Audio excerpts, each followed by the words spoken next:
¿Aló? Sí, Ahora sí, sí logro ver la cámara. ya, Buenas qué noches. bien. Muy, Disculpe, creo que estaba fallando la red. sí, sí, ¿qué tal? Muy Mucho buenas gusto, tardes. Jonathan, mucho gusto. Gracias por la Sí, invitación. Muchas gracias por la invitación. sí, ¿qué tal? Muy buenas tardes. Eh, Stephanie Mendoza es abogada y demandante en el proceso constitucional de habeas corpus en el caso de la detención masiva de 193 ciudadanos en la Universidad Nacional Mayor de San Marcos, ocurrido en enero del 2023. Tiene estudios de maestría en Derecho Constitucional en la Universidad Católica de Santa María. Además, es investigadora en Derecho Procesal Penal y Derechos Humanos. Y asimismo es directora del Centro de Investigaciones Jurídicas de DPG. Muchas gracias por aceptar la entrevista y por acompañarnos en esta oportunidad.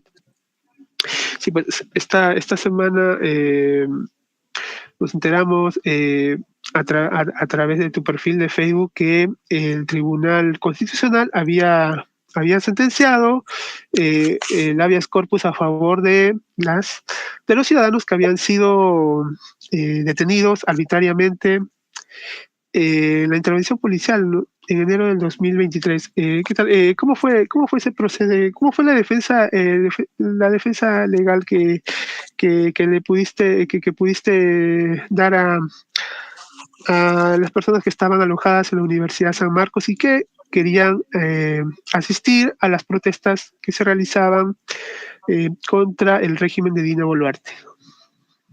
Así es. Bueno, nuevamente muchas gracias por la invitación, Jonathan. Estoy gustosa de conocerlos a través de este podcast. Y bueno, para contar sobre este caso en donde fui demandante, aquel día fue el 21 de enero del 2023. Así es. En ese día, nosotros, bueno, en mi caso, yo recibí una llamada del alumnos del Centro Federado de la Universidad Nacional Mayor de San Marcos. Acudí a la San Marcos y toda la policía estaba rodeando la universidad. No nos permitían ingresar a los abogados, a nadie. Inclusive, y a pesar de informarles y reiterarles de que los estudiantes nos habían designado como abogados y que tenían derecho a contar con nuestra defensa, no nos permitieron entrar. Luego fuimos a la comisaría. Luego fuimos a la Divincri y en la Divincri ya es donde habían trasladado a todos los detenidos, a los 193. Cuando ya estábamos dentro de la Divincri, llegué a las 10 de la mañana aproximadamente, nos quedamos allí desde las 10, en mi caso hasta las 7, 8 de la noche, ayudando. ¿Qué veíamos? Primero veíamos discriminación, veíamos cómo efectivos policiales insultaban a los personas quechohablantes, a personas que provenían de Puno, de Cusco. La discriminación era, la verdad, muy lamentable. Fue un panorama bien triste que en ese momento sí viví. Paralelamente a eso, no se les comunicó sus derechos a ninguno de los detenidos. Los detenían sin comunicarles sus derechos. Prácticamente el procedimiento de detención fue totalmente ilegal, ¿no? Y fue lamentable. El proceso ha sido muy largo, han sido 3 instancias. Primero demandamos al primer juzgado, luego apelamos ante la sala y luego ante el Tribunal Constitucional. Y después de casi 2 años y unos cuantos meses, recién el tribunal se pronuncia de fondo y declara fundada la demanda, ¿no? Sí, ha pasado 2 años. Justamente Claro. estaba leyendo la sentencia y ahí resaltan que pese a haberse sustraído la materia, es decir, que que los ciudadanos habían logrado su libertad, el Tribunal Constitucional se veía en la necesidad de pronunciarse, porque tenía que ver con los derechos fundamentales que habían sido vulnerados, ¿no? ¿Puedes explayarnos en la sentencia?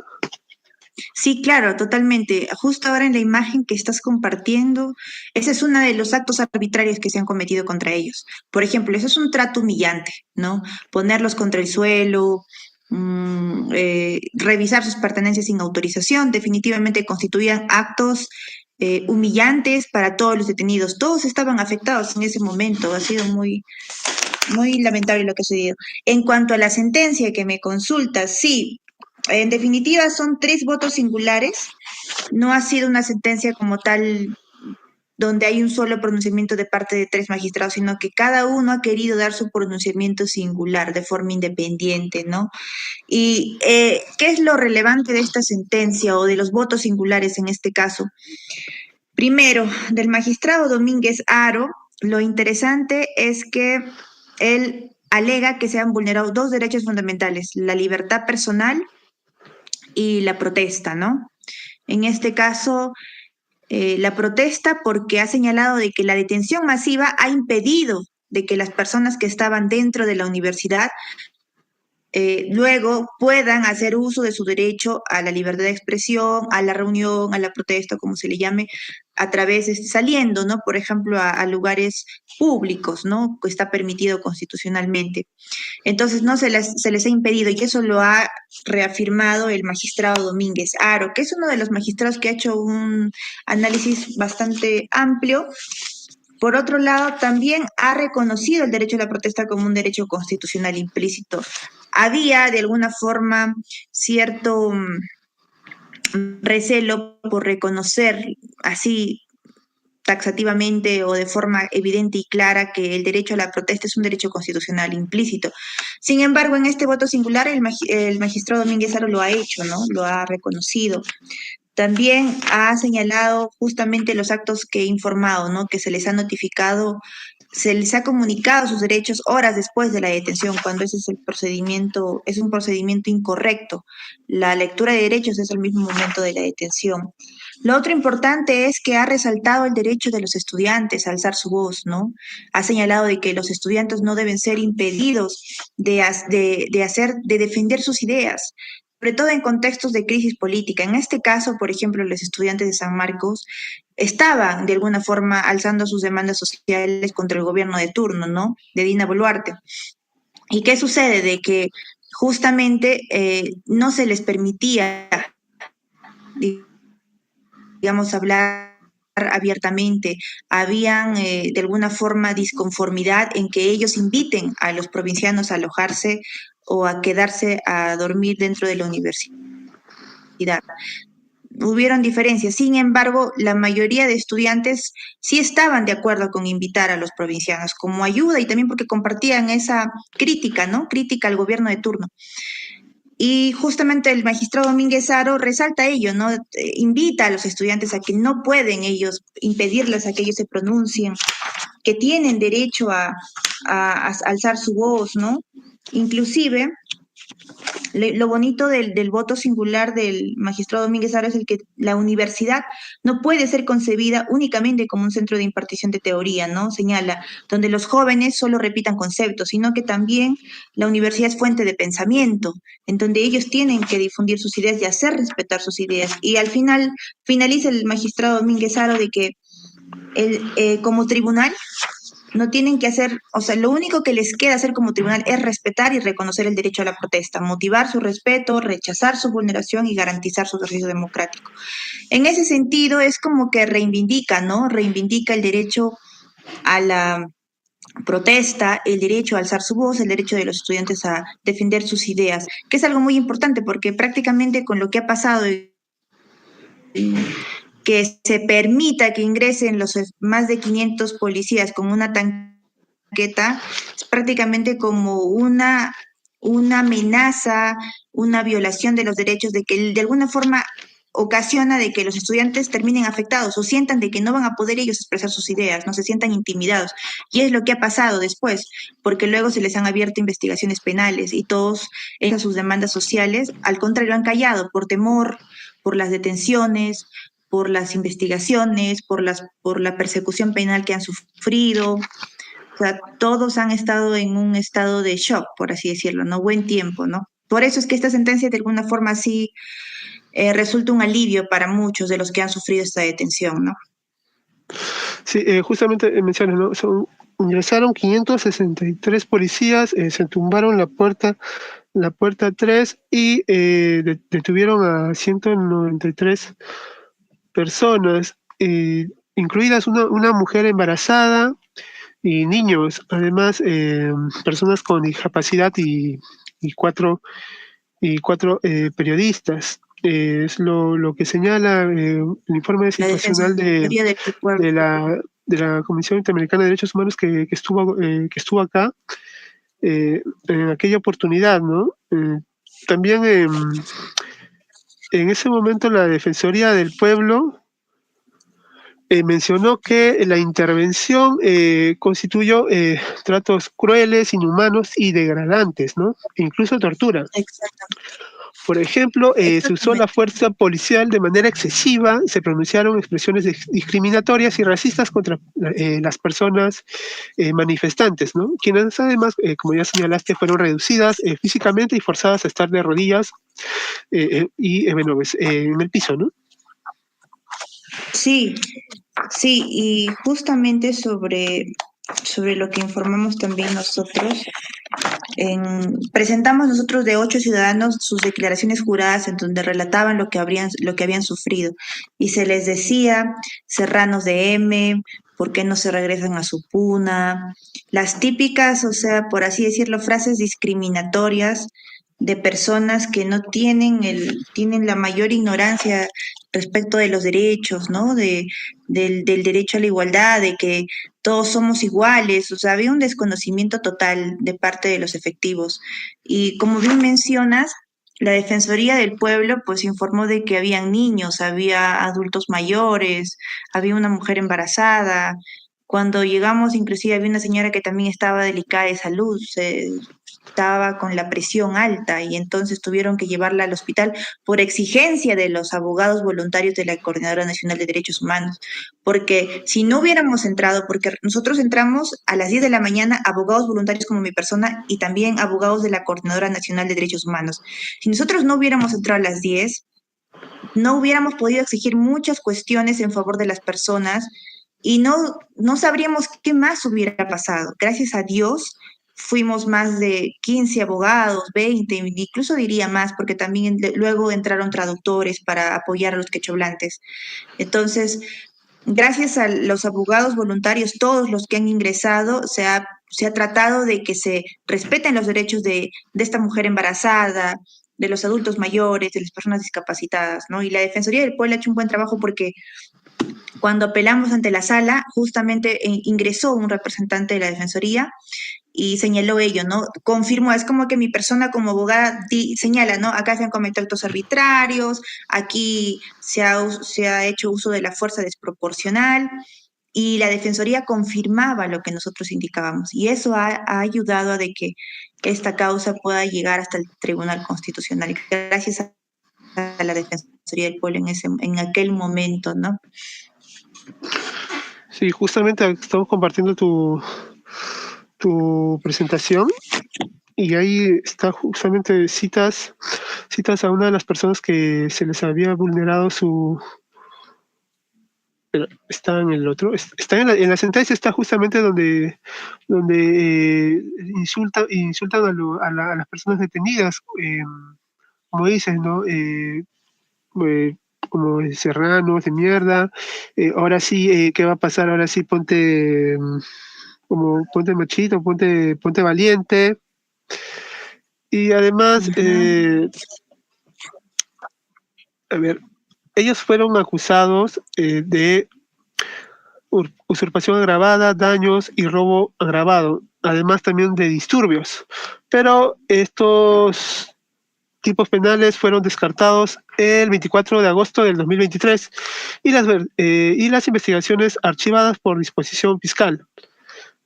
Pese a Así ello, es. hubo una reapertura de esta investigación en otra instancia de de una fiscalía. Y finalmente el caso se cerró el 22 de mayo del 2024. Entonces, porque la Universidad de San Marcos había insistido, o sea, aún así San Marcos buscó anular esta sentencia, ¿no? Pese al Triste, archivamiento. Entonces, sí. ¿cómo ves Fue el triste. caso, este No, o caso? sea, fue triste, sí, fue triste de que la Universidad San Marcos, bueno, nosotros respetamos la universidad, no obviamente a las personas que Las lamentablemente autoridades. representen de turno, que tal vez no sean las más idóneas por el momento, pero en esa oportunidad fue lamentable de que el abogado que representaba a la San Marcos esté tan insistente en perseguir penalmente a estudiantes, ¿no? Y en este caso de San Marcos. Ellos interpusieron este escrito para que se eleve los actuados y no se archive definitivamente el caso. Es por eso que lo volvieron a reabrir. Y es cuando volvieron a reabrir esta investigación penal, nosotros volvimos a mandar nuestro escrito de que no había delito, no hay flagrante delito. Se ha mencionado durante distintas investigaciones que hay flagrante delito. Nunca existió flagrante delito. Para que un delito sea flagrante, te tienen que encontrar con las manos en la masa, cometiendo un delito como tal. Sin embargo, ninguno de los ciudadanos estaba cometiendo delito. Todos estaban o caminando, haciendo uso de su derecho de libertad de tránsito, otros estaban sentados en unas bancas, otros estaban de repente comiendo, qué sé yo, ¿no? Y, o sea, y en ese estado los efectivos intervienen una gran proporción, porque estamos hablando de 563 efectivos, con 193 personas que no estaban haciendo nada, o sea, nada relacionado a algún delito. Entonces, como no había flagrante delito, esta detención es totalmente ilegal y arbitraria. Entonces, estas investigaciones lamentablemente se volvieron a reabrir por insistencia, por la elevación de actuados que presentaron las autoridades representativas de la San Marcos, pero felizmente se volvió a archivar y se volvió a archivar gracias a nuestro control de plazo. Mi persona se ha personado a todos los casos de San Marcos, porque la verdad que fue una indignación total. Yo he pertenecido al taller de ciencias penales de la Universidad Nacional Mayor de San Marcos y tengo amistades allí, por eso es mi cariño, mi empatía, ¿no? Y también porque, bueno, de cierta forma mi mamá es cusqueña también. Y mi mamá fue también la que estaba indignada y me decía, tienes que ayudarlos, o sea, porque también había personas cusqueñas que estaban detenidas, que de Cusco habían viajado a Lima. Entonces, toda esta situación fue indignante y por eso que me personé a todos los casos y cuando presentamos nuestro control de plazo para que se archive definitivamente y que no podían investigar todo el tiempo, la Fiscalía quería seguir investigando a los 193 detenidos y cuando interpusimos nuestro control de plazo, al final se nos declaró, de alguna forma, el juez, el magistrado, exhortó a la fiscal que le dio un plazo, ¿no? Máximo 15 o 30 días, no recuerdo ahorita la cantidad, pero pongámosle un mes como máximo tenía para pronunciarse.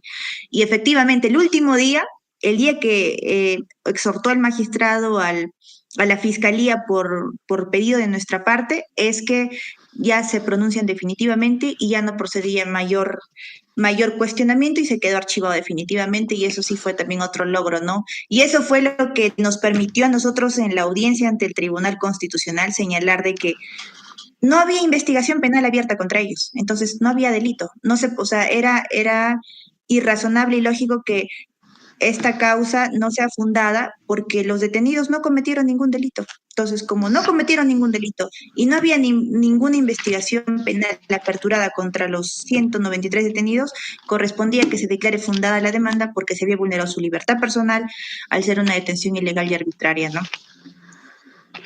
Y no solo hubo estos 193, disculpa que te corte, no solo hubo estos 193 detenidos, también se aperturaron otros casos que también nos hemos apersonado, por ejemplo, el 2093, el 197, no recuerdo bien, contra estudiantes, pero posterior a la detención. Es decir, por terrorismo, a 4 estudiantes, ¿te refieres? Terrorismo, también por usurpación agravada. A 4 residentes los acusaron de terrorismos.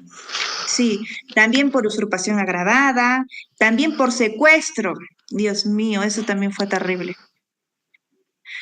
Solo porque se reunieron estudiantes a reclamar, ¿no? De que había una cierta irregularidad en trámites propios de la universidad.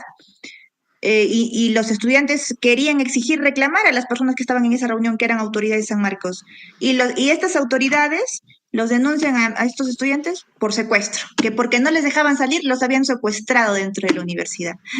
O sea, hubieron muchas, no fue la única investigación, fueron bastantes investigaciones, pero todas archivadas, gracias a Dios. Intervenimos, empaticé mucho con los chicos porque también me contaron sus casos, todos eran jóvenes estudiantes que quieren salir adelante, que estudian, buenos académicos, y era injusto de que se les ponga estas investigaciones. Ellos de por sí ya día se sacrifican estudiando y recabando presupuesto para seguir adelante, o sea, estudiando, porque muchos son provincianos y agotan presupuesto para estudiar en Lima, en la San Marcos. Y encima de que se les apertura una investigación más, fue terrible. Sí, sí, pues, ha sido muy oportuna la representación que has brindado a los estudiantes que han alojado a las personas que venían de provincias. Justamente en esta sentencia del tribunal exhorta al Ministerio del Interior y a la policía a no realizar detenciones masivas. ¿Desde cuándo se dan estas detenciones masivas? ¿Suelen ser normales o irregulares? ¿Cuál es la situación de estas detenciones? La verdad, no son detenciones que no se dan, digamos así, O sea, por así decirlo, ¿están de manera normadas seguida. o son No, así no, no, no, o sea, excepciones? no es algo inaudito, es algo excepcional que ni siquiera debería ser una excepción, no deberían ocurrir detenciones masivas. La última vez que se detuvo, que tengo conocimiento de las investigaciones que hice, fue hace en los 90.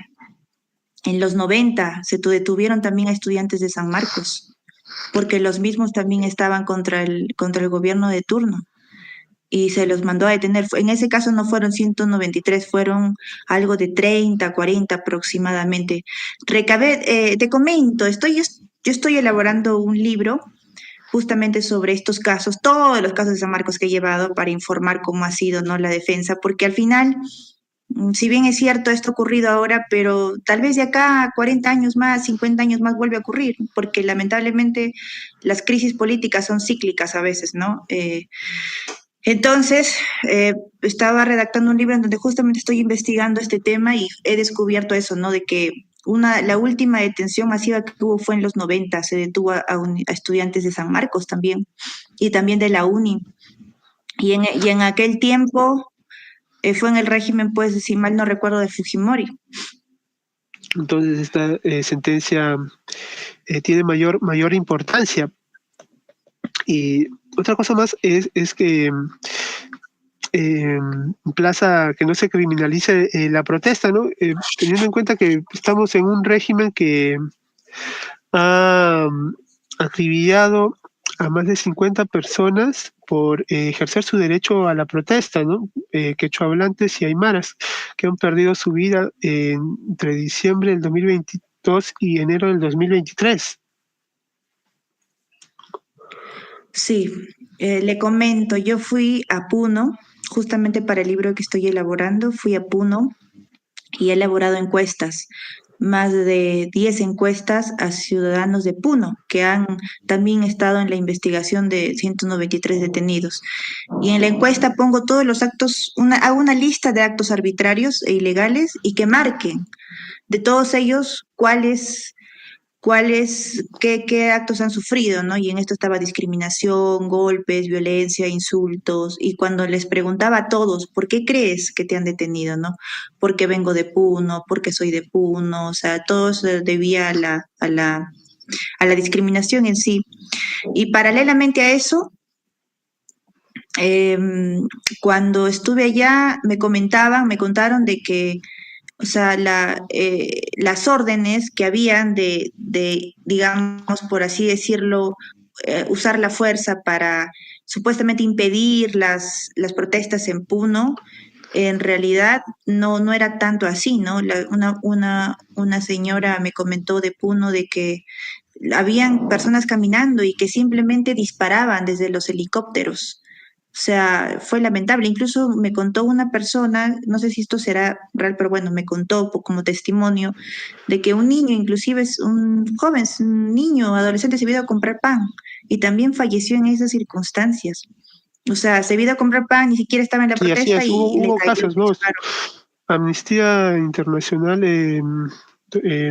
documentó esos casos, ¿no? Por ejemplo, de una chica que no estaba participando en las protestas, fue con su familia de compras y estaba transitando cerca al aeropuerto. Y al regresar se adelantó y en ese momento se cayó y su padre va a socorrerla y cuando la ve, estaba con una herida de proyectil en su vientre, ¿no? Entonces, esos casos se han dado, ¿no?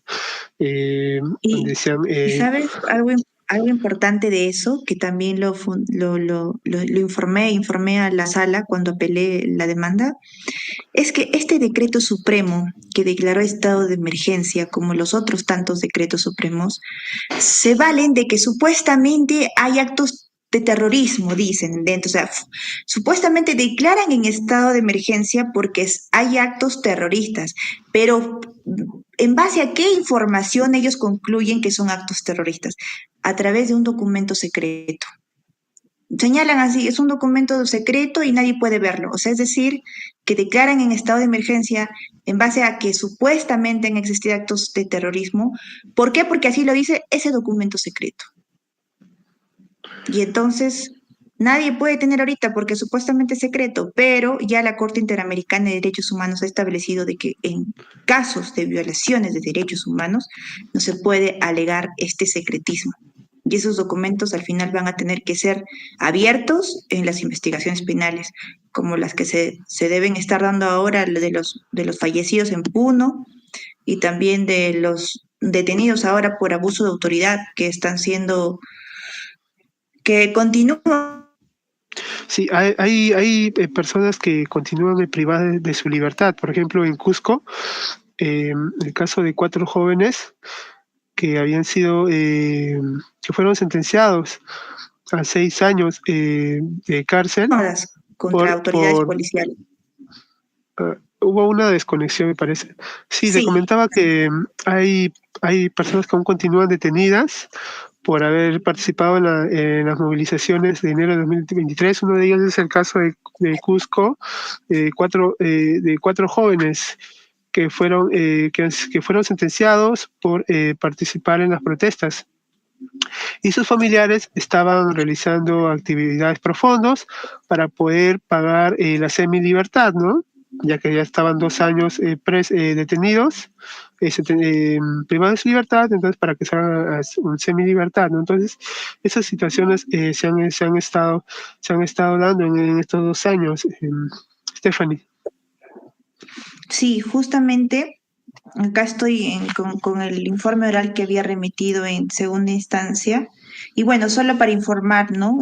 Dice el decreto supremo 9/2023 es señalado, ¿no? No es compatible con la convención porque no está debidamente motivada y para suspender los derechos se vale de argumentos contenidos en documentos reservados que no tiene acceso a la sociedad, tal como puede corroborarse en en su exposición de motivos. Sí, pues, o sea, eso para mí también es alarmante, de que se suspendan derechos en base a documentos reservados, porque la verdad que hasta ahora lo que se ha visto en Puno no ha habido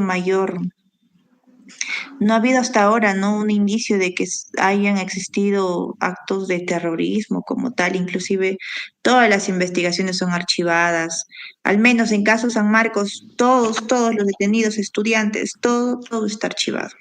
Por eso es que la demanda es fundada. Justo lo que dices, ¿cuál es la importancia del Estado constitucional de derecho, ¿no? Pese a estos declaratorias de estado de emergencia, donde no se deben vulnerar los derechos fundamentales, ¿no? Exacto, y casos, tenemos varios casos, por ejemplo, el caso Gangarán Panday versus Surinam de la Corte. Tenemos el caso Chaparro Álvarez y Lapo Iñiguez versus Ecuador sobre la libertad personal. Tenemos el caso también Mirna Machan versus Guatemala. Por ejemplo, acá he citado lo que ha señalado mi patrocinado José Manuel Chura. Él es de la ciudad de Puno. Él señala, no me ordenaron a firmar el acta de detención y lectura de derechos y la constancia de buen trato. O sea, los policías cuando detienen te hacen firmar una constancia para que tú señales si fuiste bien tratado, ¿no? O sea, si no hubo violencia, etc.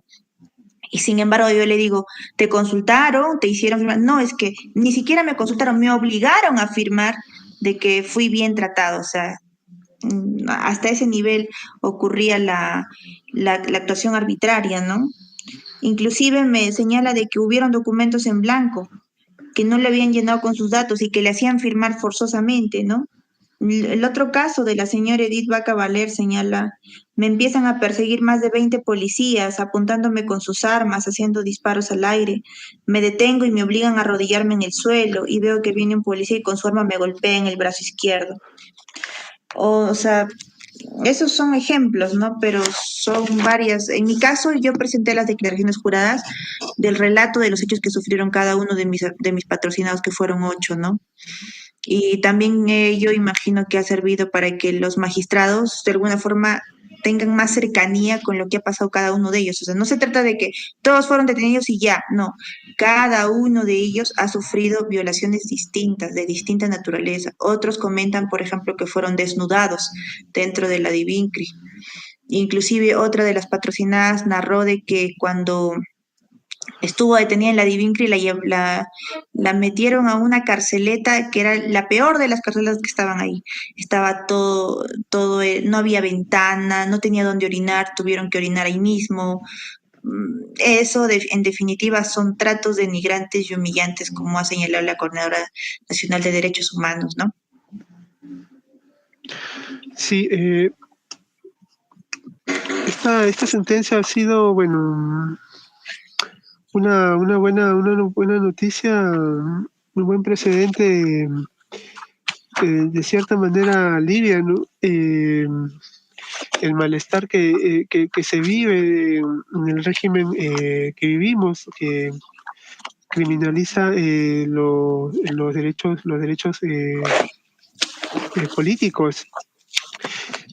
Muchas gracias, Stephanie Loza, por, eh, por representar a quienes han sido víctimas de estos abusos cometidos por los policías, y también por seguir, ¿no?, representando a los estudiantes de San Marcos bueno, en distintas problemáticas políticas y legales que puedan tener, ¿no?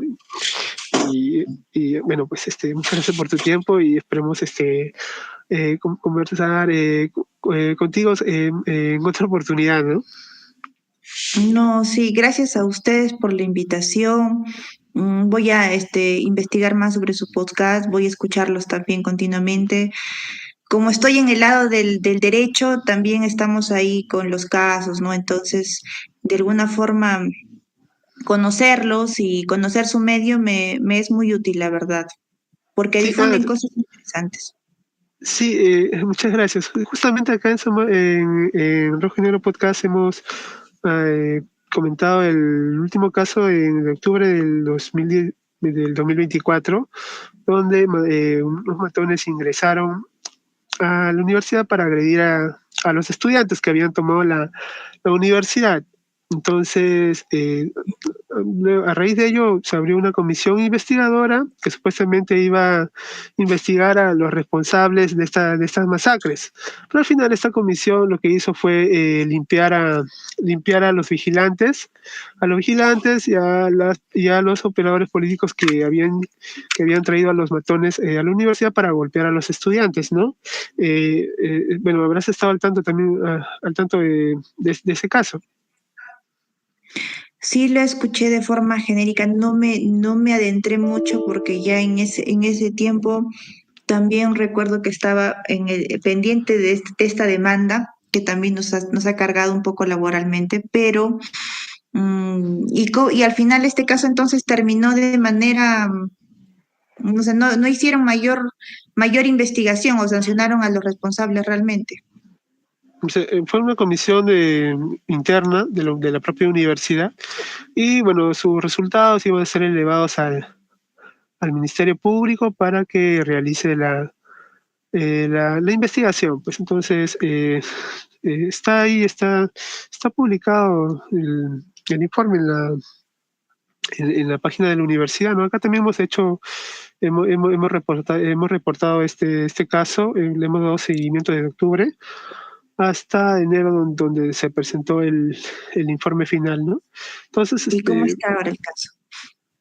ese es así es como ha quedado, ¿no? Han limpiado a los miembros de seguridad que habían ingresado a la universidad para recuperar la ciudad universitaria, ¿no? Porque los estudiantes habían tomado la universidad el 17 de octubre para rechazar las elecciones universitarias que se estaban realizando de manera irregular.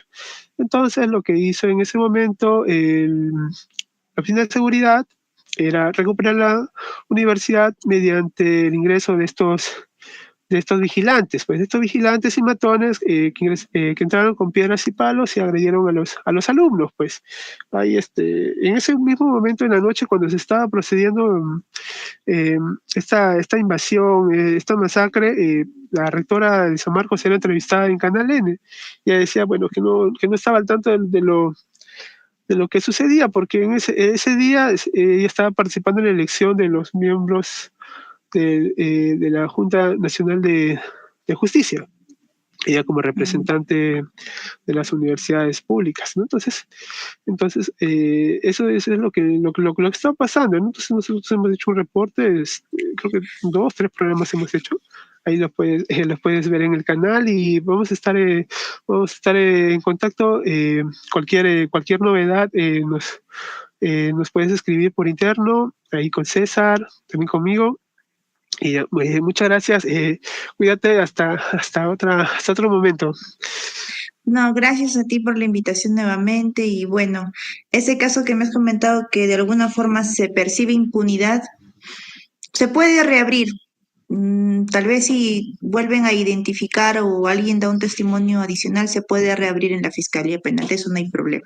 ¿Por qué? Porque los archivos en Fiscalía no tienen calidad de como que definitivamente se va a archivar para siempre. No, si es que aparece una nueva prueba o un nuevo testimonio o algún dato adicional, se puede reabrir y que se sancionen a los responsables, que son matones prácticamente, ¿no? Y qué lamentable de que la San Marcos, o sea, o en este caso algunas autoridades de turno, en lugar de hacer valer la vía legal como universidad, o sea, prácticamente hace percibir de que están llamando a personas para que agredan a los estudiantes que quieren alzar su voz, ¿no?